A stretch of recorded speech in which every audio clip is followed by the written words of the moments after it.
Dear students, this is Praveen Agrawal from Management Department, Rotary Institute of Management and Technology Chandosi welcomes you in today's lecture of Managerial Economics. Today we will discuss on production function because in previous lecture we discussed in the production theory about the concept of production and the factors of production. In the series, the next topic is production function. As we know that function defines the relation between two or more variables.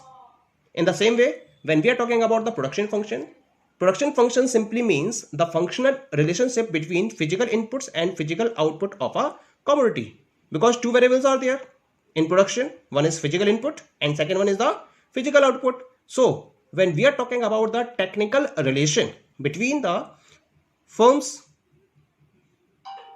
physical output and physical input, then we are talking about the production function.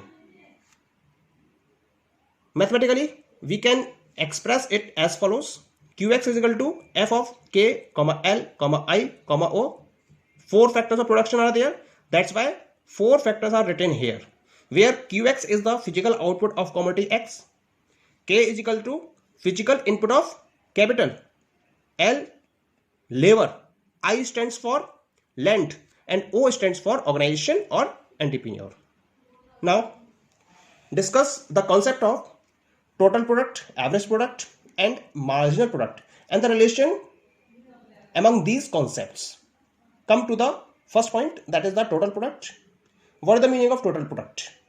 Total product means total quantity of goods produced by a firm during a specified period of time.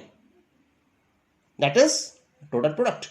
Means the total number of units that the organization is going to produce during a specified period of time is known as total product.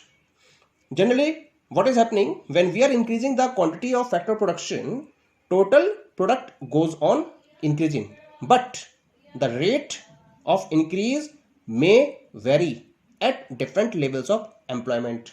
Maybe it is increasing at the increasing rate, or increasing at a decreasing rate, or increasing at a constant rate. So it depends upon the different levels of employment. Formula is TP is equal to summation of MP. It means total product is the total of all the marginal product of all the units of factor of production. What is MP? We will discuss in the series. Now come to the next topic is average product, or it is known as productivity. That is the average product, AP. What is AP? AP is obtained by dividing the total product with the number of units of variable factor. It means AP is equal to TP upon number of units of variable factor. Average product is very helpful for the organization because with the help of AP, we can calculate, we can determine the competitiveness of one's product in the market.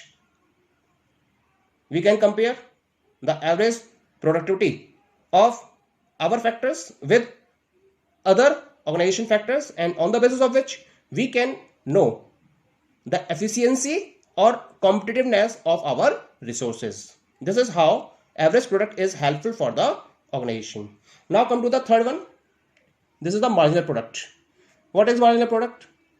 As we know, marginal is addition, because two variables are there, total output and total input.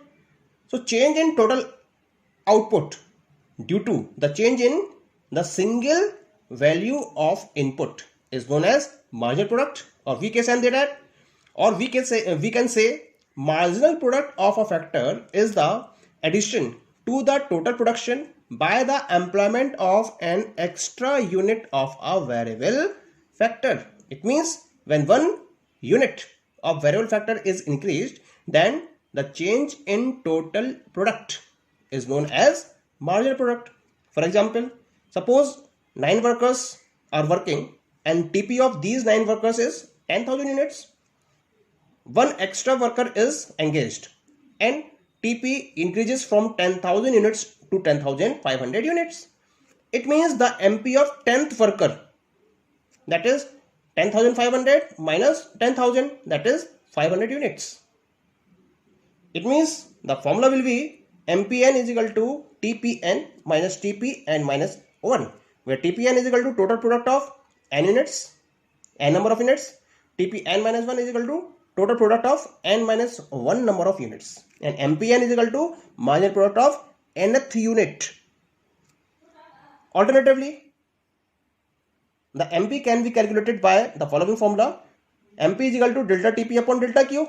Delta TP is equal to change in total product, and delta Q is the change in the total number of units of the variable factor. Okay. Now, we will discuss the relation among TP, AP and MP. This relation can be explained with the help of the following table. As you are looking in the table, we have the units of labor in the first column, TP on the second column, AP in the third column, and MP in the fourth column. We are increasing the units of labor. Here we are increasing one variable factor. Rest of the factors are fixed. Then we are finding the values of TP, AP and MP. Suppose the value of labor or units of labor increasing from 1, 2, 3, 4, 5, 6, 7 up to 8. For one total product 50, up to 2 90, 3 120, 4 140, 5 150, 6 150, 7 140, 8 120. Now calculate AP. AP is calculated TP upon L.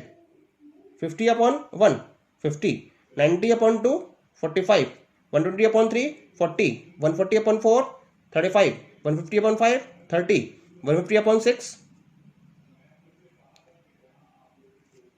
150 upon 6. You have it 25, 140 upon 7, 20, 120 upon 8, that is 15. Clear? How MP is calculated? TPN minus TPN minus 1. For the first unit, it is 50. For second unit, 90 minus 50, that is 40. 120 minus 90, 30 for third unit. 140 minus 120, 20 for fourth unit. 150 minus 140, 10 for fifth unit. 150 minus 150, 0 for sixth unit.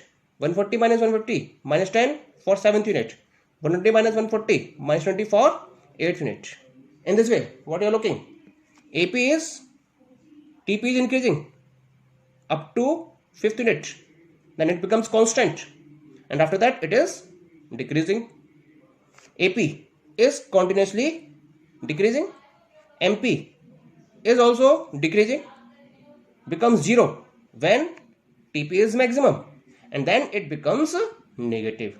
So this is how we can relate TP, AP and MP. Clear? Thank you.